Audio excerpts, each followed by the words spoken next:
What is up, everybody? This is episode 5 of the Winning Wealth Podcast with Jeff and Brock. Today, we're going to be talking about the fundamental principles to success. And this is going to be a fun one because Brock and I, we didn't compare our notes. We both prepared separately, and I'm sure we're going to have some of the same thoughts around this, but it should be a fun one. Let's get going.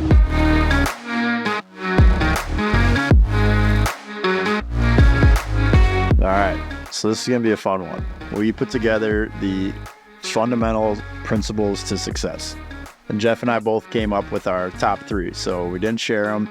We both came up with what are our top 3 fundamental principles to success. And we're going to go through each one. We might have some of the same ones, but we're just going to go through and talk about them. So let me start with Let's go. My first one is mindset. Okay. And the reason I chose that one is I think this was where, when I got started in business, there was a big shift in mindset from thinking small to thinking big. And that's what really led me into what we're doing in real estate. 10X. Like going into bigger deals, started with a duplex, next deal was 89 units. And it's a big jump, right? And a lot of people ask like, well, how'd you make that jump? And as I thought about it more, I've been asked that question a lot. It was mindset. You know, if I had a limited mindset, it would have been more, I would have done a 3-unit X, right? Abundance, prosperity mindset. Exactly. So it was changing the mindset from scarcity to abundance. And that's what I think really people that go big in business, do big things in business, they have to get that switch, because if you're constantly thinking in scarcity, like I can't spend that $20 on this because that's too much money, and you're not thinking on the other side of it where I'm thinking of an abundance, if I spend that $20 and turn it into $40. So for me, that was number 1 on my list.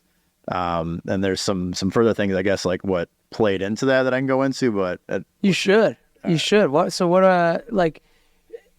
it comes to cultivating that abundance mindset, like what are some of the things that you did to be able to make the jump from a scarcity mindset to abundance? And what are the things that you're still doing to really, because if you know that that's one of the principles of success, a key principle, like it's a muscle that you almost have to work on a consistent basis.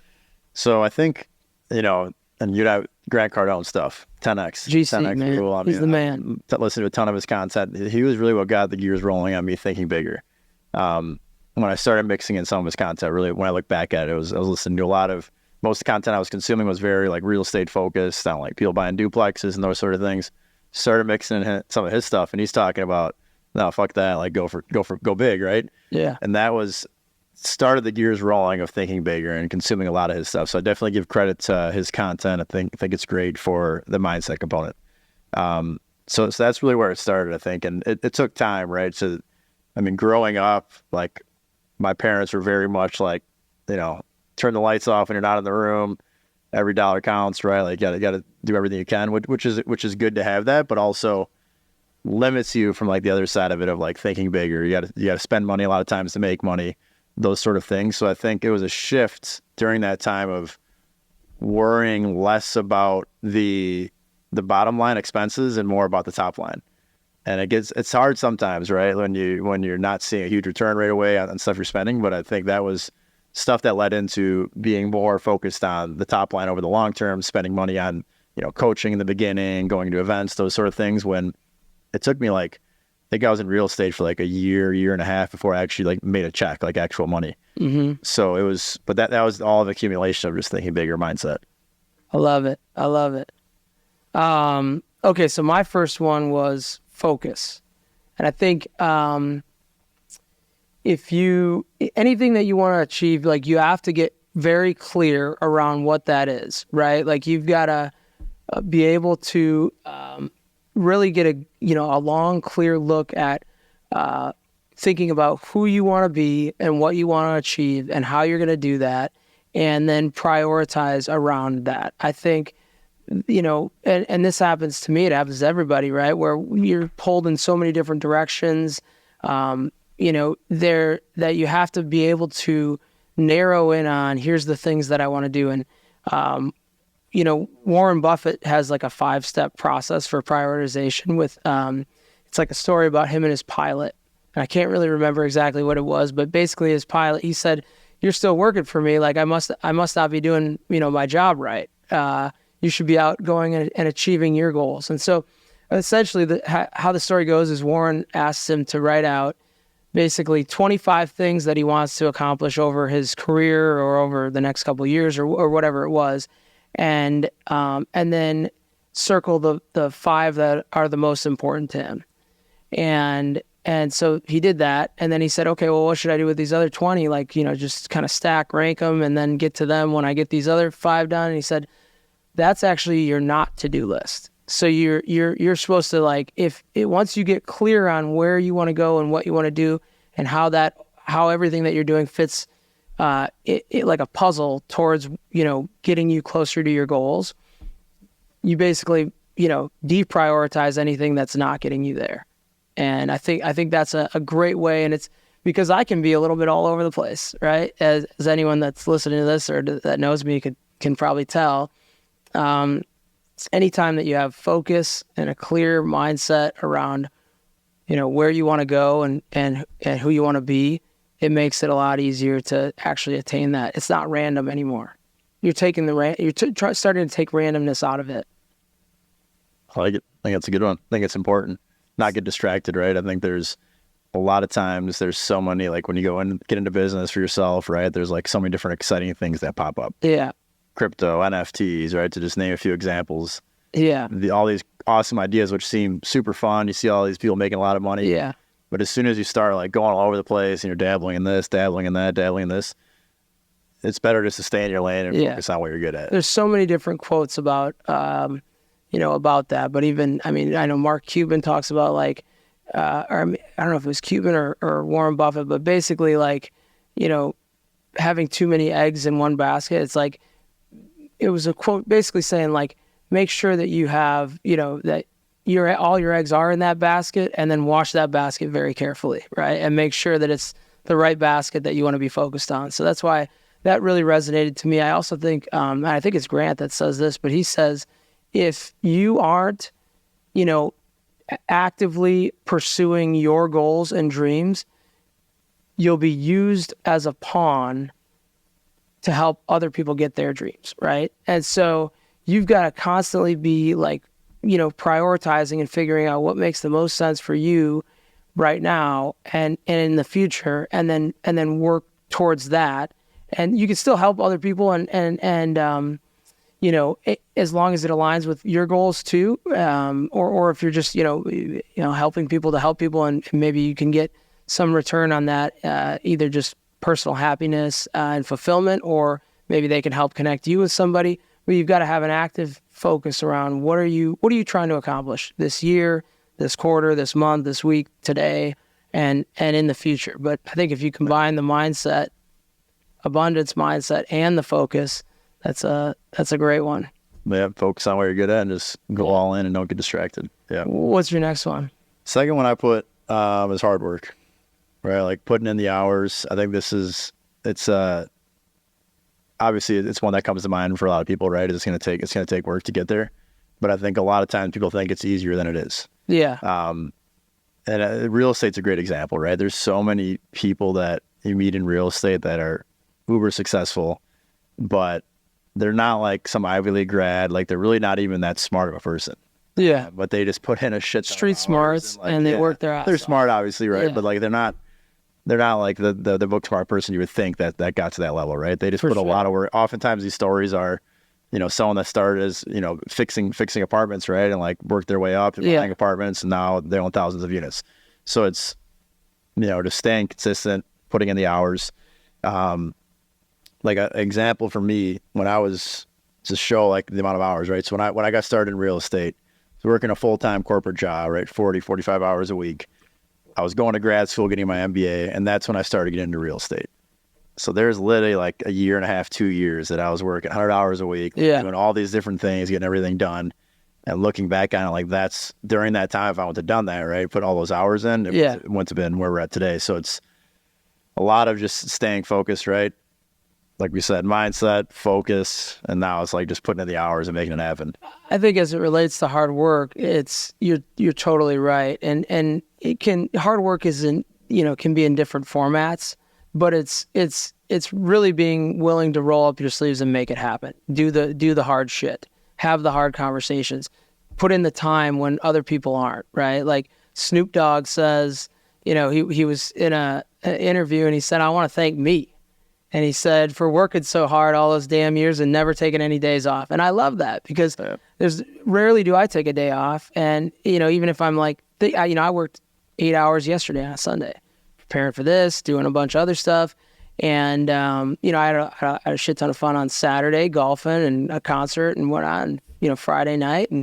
But it's putting in the hours. There's no, if you really want to make something of yourself, achieve, hard goals, there's no substitute for really putting in the hours and all the hard work and the effort that comes along with it. And it makes it that much sweeter when you do accomplish these, certain milestones, because you've worked your ass off for it. So you're fulfilled, and you're proud of what you're doing.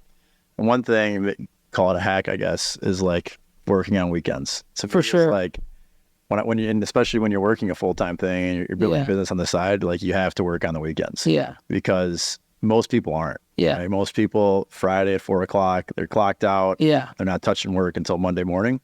If you can put 8 hours in on a weekend, even if it's a couple hours on the weekend, you're just getting ahead of your competition. For sure.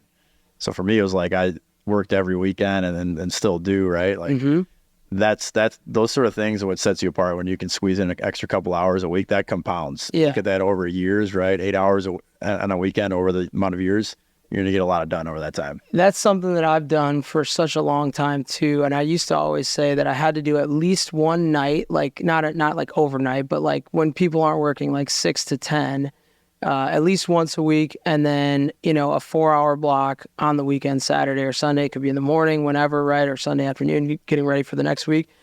That's an easy way to put it. Now, I haven't always stuck to that. And some weeks you're traveling, some weeks it's harder to do, but you got to make up and you got to find ways to find the time.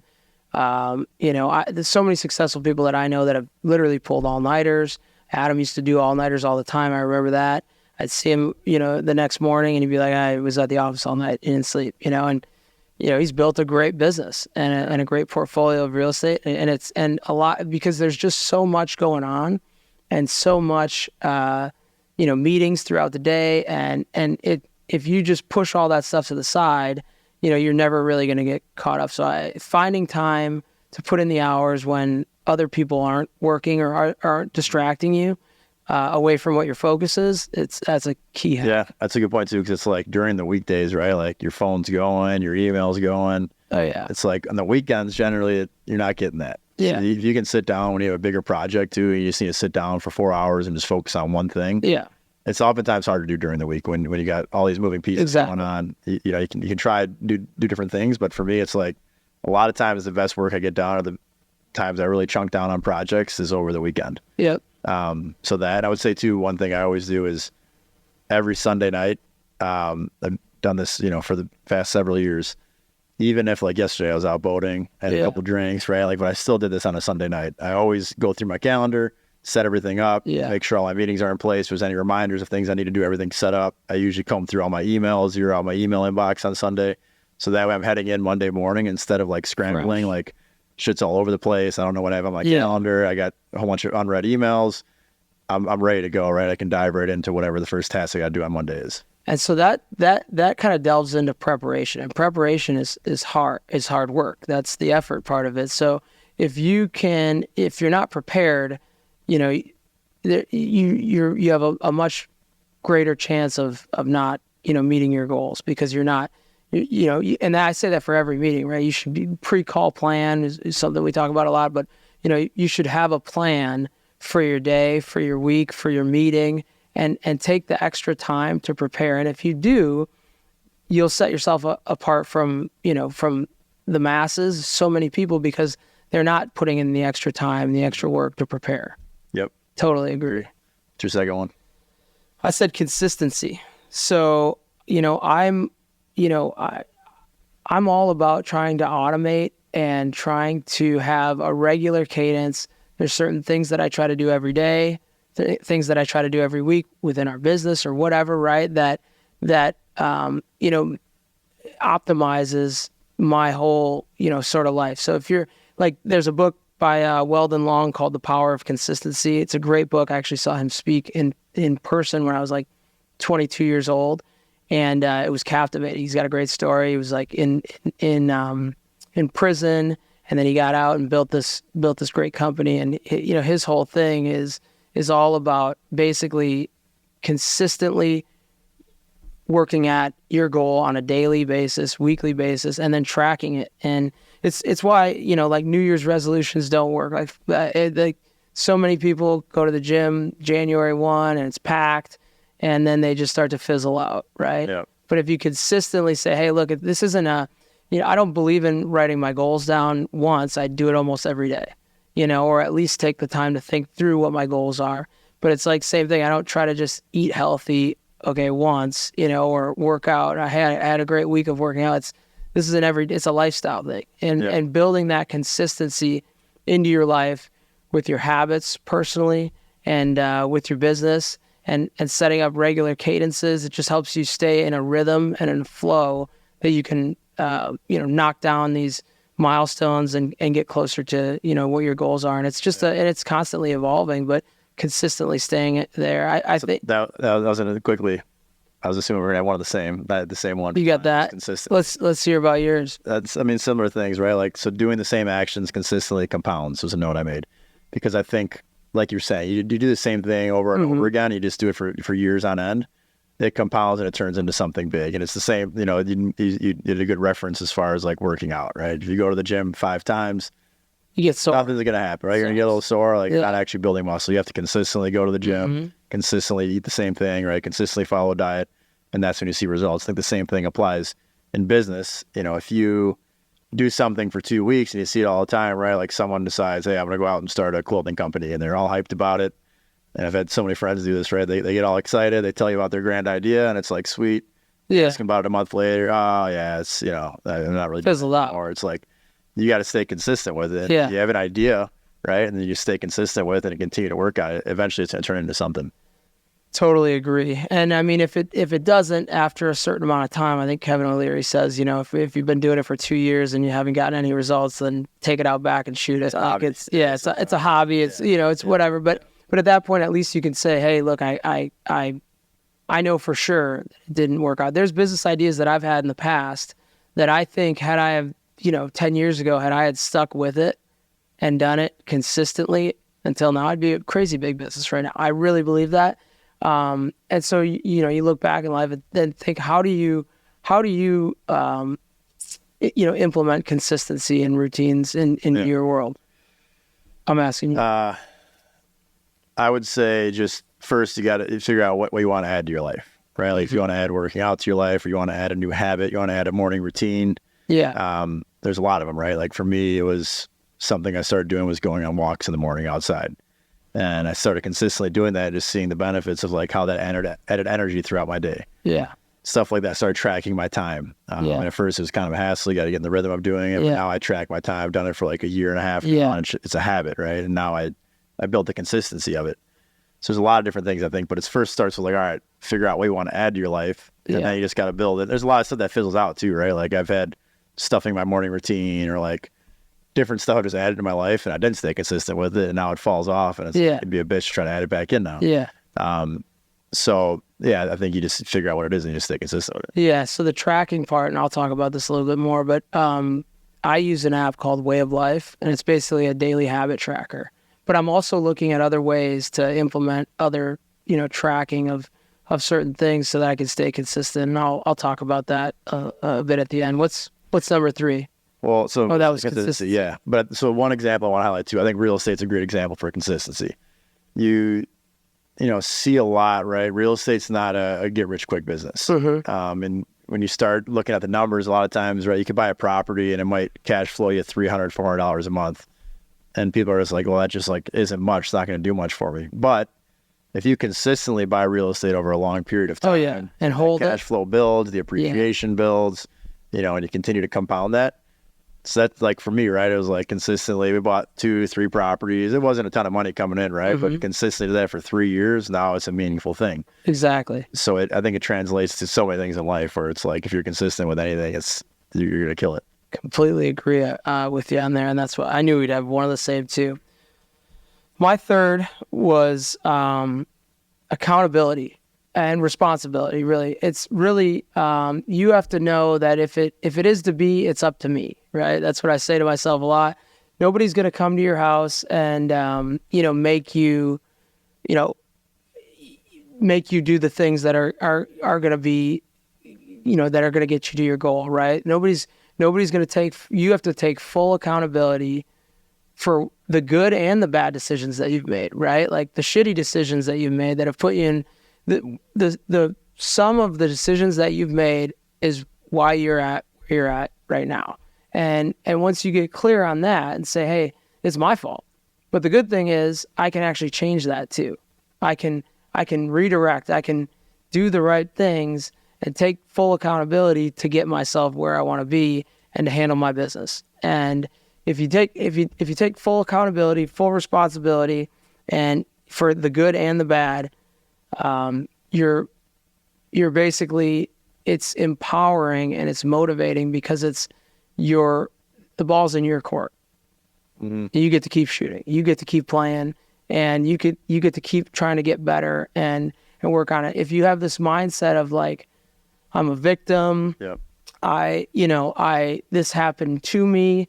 I have bad luck, shit happens, stuff like that. You're never gonna get there. You're never really gonna, because you're just always gonna be looking for sort of the bad and, feeling sorry for yourself. Right. Yeah. Accountability. I think it applies to so many things, right? Like health, wealth, and happiness, right? What this podcast is about, it applies to all that stuff where if you don't take it for investing, right? Like you could blame the market. Exactly. I didn't make money because the market. Well, no, maybe you didn't make money because you made the wrong decision on the wrong stock or the wrong property, right? Or you didn't stay on that property and add the value like you said you were going to do. Yep.